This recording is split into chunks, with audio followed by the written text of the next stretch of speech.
Marco 2024 की सबसे violence action thriller film, जहां पर हम देख पाते हैं कि अगर आपके परिवार को कोई दर्द पहुंचाता है या फिर उसे मार देता है तो उसका बदला कैसे लेना चाहिए। ये फिल्म देखने के बाद किल और एनिमल जैसी मूवी आपके सामने छोटा लगने लगेगा। So without wasting any time, explain this violence film.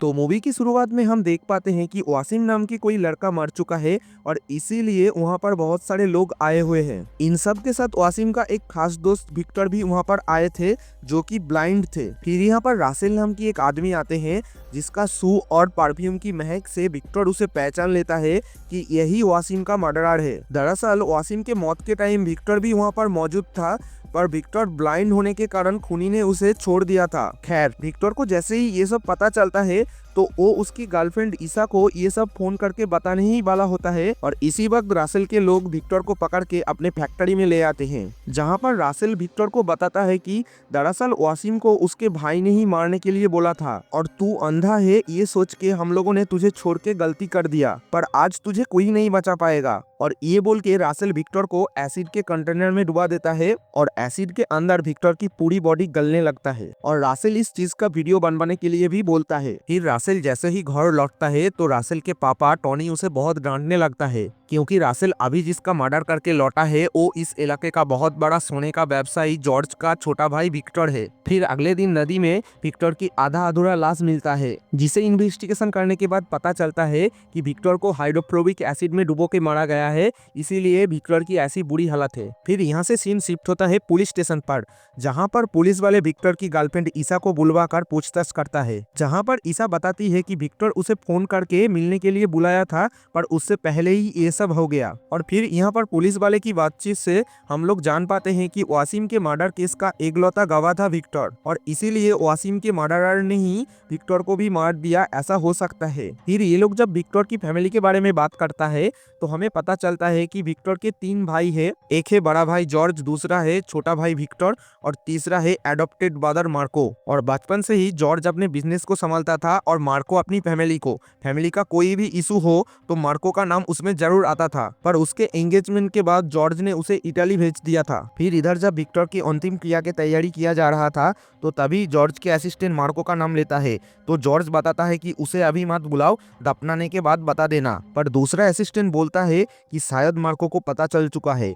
फिर यहाँ पर मार्को का नाम सुनते ही कुछ बच्चे मार्को के बारे में बात करने लगता है। कोई कहता है वो डेविल है, कोई कहता है वो हीरो है और कोई कहता है वो विलेन है। फिर यहाँ से कहानी फ्लैशबैक में चला जाता है, जहाँ पर जॉर्ज को एक दिन किसी किडनैपर का फोन आता है और वो जॉर्ज को 4 किलो सोना लेके आने को बोलता है, क्योंकि उसने जॉर्ज के भाई को किडनैप कर लिया है। ये सुनकर जॉर्ज पहले तो विक्टर के बारे में सोचता है, पर जैसे ही वो विक्टर को बैल्कनी में बैठे हुए देखते हैं तो वो समझ जाते हैं कि ये लोग मार्को को उठा के ले गए हैं, तो उसे बचाने के लिए किसी को जाने की कोई जरूरत नहीं, वो खुद ही एक डेविल है। और फिर यहाँ पर एंट्री होती है मार्को की, जो खुद एक डेविल है, जहाँ पर वो सभी लोगों को बहुत बुरी तरीके से मारता है और बोलता है कि तुम लोगों ने गलत आदमी को पकड़ के ले आए। फिर यहाँ से सीन शिफ्ट होता है और हम देख पाते हैं कि जॉर्ज के मामा और बहन संपत्ति के बंटवारे के लिए कुछ दिनों से बोल रहा था, तो इसीलिए यहाँ पर एक मीटिंग बुलाया जाता है, जहाँ पर बहन और मामा मार्को को संपत्ति देने से नाराज था,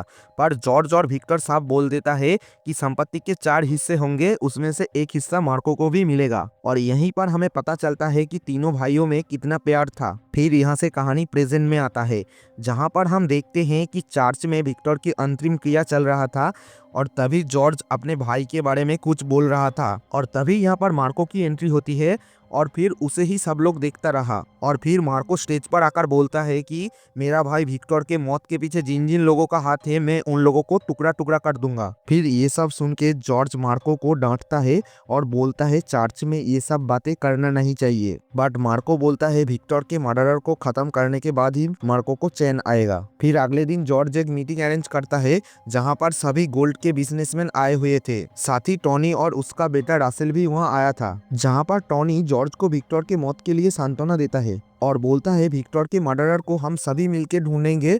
इनफैक्ट मेरा बेटा रासेल खुद इस चीज के बारे में पता लगवाएगा। और इसके साथ ही टॉनी ये भी बोलता है कि अभी से मेरा बेटा रासेल ही मेरे बिजनेस को हैंडल करेगा। फिर यहाँ पर मार्को की एंट्री होता है और मार्को सभी को साफ बोल देता है कि विक्टर को जिसने भी मर्डर किया है उसको मैं मौत से भी बुरा सजा दूंगा, जो देखकर सबका रूह कांप जाएगा। और ये बोल के मार्को वहां से चला जाता है। फिर यहाँ से सीन शिफ्ट होता है और हम देख पाते हैं कि टॉनी सभी को ट्रेनिंग देता है कि कैसे मार्को के साथ बात करना है, कैसे उसके साथ घूमना फिरना है, ईच एंड एवरीवन। क्योंकि जॉर्ज की तरह मार्को के साथ कुछ भी उल्टा सीधा नहीं किया जा सकता, क्योंकि मार्को बहुत ही चालाक और होशियार है। इधर दूसरी तरफ पुलिस भी विक्टर के खूनी के बारे में पता लगवा रही थी, पर उन लोगों के हाथ कुछ भी नहीं लग रहा था। फिर हम लोग मार्को और टॉनी के बेटे रासेल को विक्टर के खूनी के बारे में इन्वेस्टिगेशन करते हुए देखते हैं। पर मार्को को कहाँ पता था कि जिसे वो ढूंढ रहा है वो 24 आवर्स उनके साथ ही घूम रहा है और खूनी को ढूंढने का ड्रामा कर रहा है, जबकि वो खुद ही खूनी है। फिर विक्टर के मर्डरर को ढूंढने की सिलसिले में मार्को एक पुलिस वाले से मिलते हैं।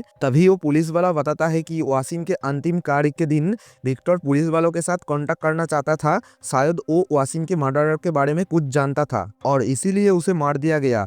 सो विक्टर और वासिम के खूनी एक ही इंसान हो सकता है। और इसके अलावा वो पुलिस वाला मार्को को हाइड्रोक्लोरिक एसिड के बारे में भी बताता है। दूसरी तरफ मार्को वासिम के बड़े भाई के साथ मिलने आते हैं और वासिम और विक्टर के मर्डर के बारे में कुछ सवाल करते हैं। पर इससे पहले ही रासेल वासिम के बड़े भाई को मारने की धमकी देता है और इसी डर में वो रासेल जो भी सिखा दिया था वही मार्को के सामने बोलने लगता है। यहाँ से मार्को को थोड़ा थोड़ा शक होने लगता है, पर मार्को कुछ नहीं बोल के वहाँ से चला जाता है। और फिर ये लोग एक ऑडिटोरियम में आते हैं जहाँ पर एक फाइटर का राज चलता था। फिर वो फाइटर मार्को को फाइट करने के लिए इनवाइट करता है और कहता है यहाँ से कोई एक ही बाहर जाएगा। पर पलक झपकते ही मार्को उस फाइटर को नीचे गिरा देता है और उससे विक्टर के मर्डर के बारे में सवाल करते हैं। तो वो भी ज्यादा कुछ नहीं बोलता, क्योंकि उसे भी अगले दिन रासेल आकर मारने की धमकी देकर गया था, तो इसीलिए रासेल की डर में वो भी कुछ नहीं बोलता। दूसरी तरफ रासेल को मार्को और उसके फैमिली के ऊपर बहुत गुस्सा आता है, इसीलिए वो मार्को को जान से मारना चाहता था। पर टॉनी रासेल को शांत करता है और कहता है पहले उन लोगों का सारा गोल्ड का बिजनेस हमारे अंडर आ जाए, उसके बाद मार देना। उसी समय टॉनी का एक असिस्टेंट उसे बोलता है कि कल जॉर्ज का 120 किलो सोना पोर्ट पर आ रहा है। और ये सुनते ही टॉनी कस्टम्स के साथ बात करके ये सोना लूटने का प्लान बनाता है। और फिर अगले दिन देवराज की मदद से टॉनी सारा सोना चुरा लेता है। जॉर्ज इस इंसिडेंट से बहुत गुस्से में था और इसीलिए सिंडिकेट पर वो एक मीटिंग बुलवाता है, जहां जॉर्ज सिंडिकेट के सामने बोलता है कि अपने सिंडिकेट में से ही किसी ने हमारे साथ धोखा किया है और उसका सिर्फ एक ही सजा है, मौत। वहां से मीटिंग खत्म करके जॉर्ज जब अपने घर लौट रहा था, तभी देवराज आके जॉर्ज के गाड़ी में बैठता है और सच बताता है कि दरअसल मैंने ही आपका सोना चुराया है। वहाँ जॉर्ज कुछ कर पाता उससे पहले ही देवराज जॉर्ज के पेट में एक चाकू घुसा देता है,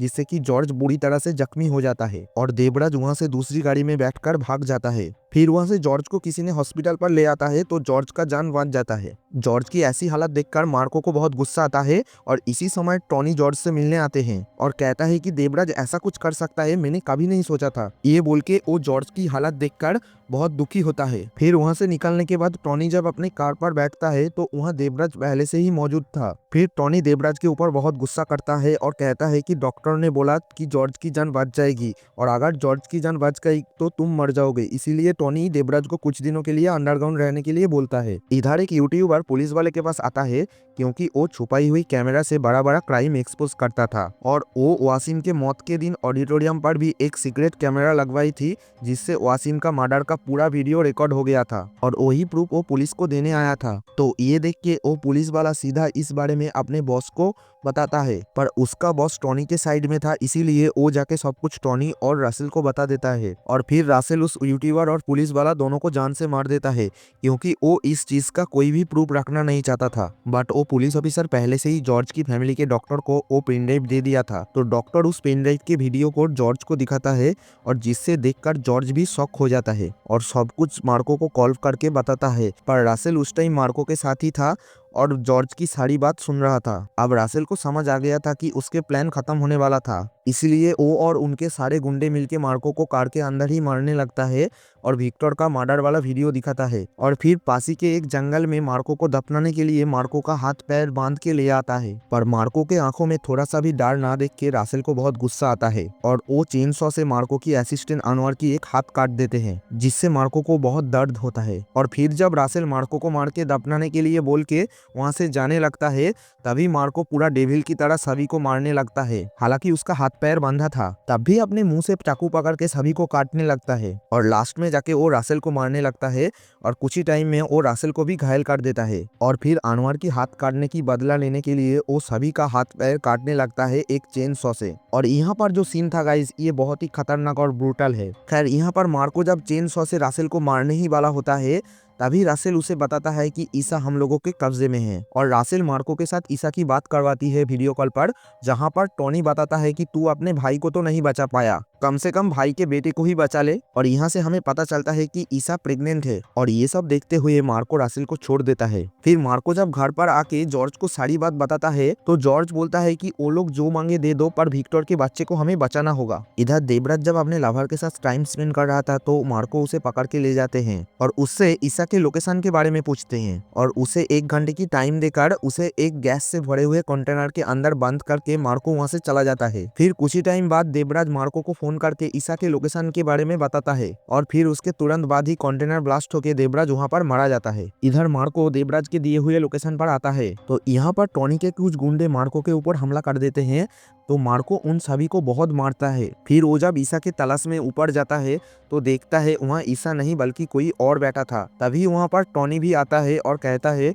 मुझे पता था कि तू ऐसा ही कुछ करेगा, इससे अच्छा होगा कि तू डील एक्सेप्ट कर ले, नहीं तो इस बार ईसा और उसके बच्चे दोनों को मैं मार दूंगा। फिर यहाँ से सीन शिफ्ट होता है, तो हम देखते हैं मार्को डील करने के लिए एक सुनसान इलाके में रासेल से मिलता है और वहाँ पर मार्को ब्रीफकेस में सोने और पैसे की जगह टोनी का काटा हुआ 2 हाथ रख के रासेल को वो ब्रीफकेस दे देता है, जो देखकर रासेल बहुत शॉक्ड हो जाता है और वो मार्को को मारने के लिए जाता है। रासेल जब मार्को को मारने जा ही रहा था, तभी मार्को उसे बताता है कि तेरे पापा का हाथ काटे हुए ज्यादा टाइम नहीं हुए, अभी भी तू उसे बचा सकता है और ईसा मेरे पास आते ही तुझे तेरे पापा का लोकेशन मिल जाएगा। और फिर टोनी अपने पापा को बचाने के लिए ईसा को छोड़ देता है और जल्द ही अपने पापा के लोकेशन पर पहुंचता है। पर रासेल जैसे ही उसके पापा के लोकेशन पर आता है, तो देखता है मार्को उसे एक डेथ ट्रैप में फंसा के गया है। इसीलिए रासेल पहले खिड़की तोड़ के अंदर आता है, फिर बहुत सावधानी से ऊपर रखा एसिड का कंटेनर नीचे रखता है और फिर टोनी के ऊपर निशाना लगवाया हुआ गन भी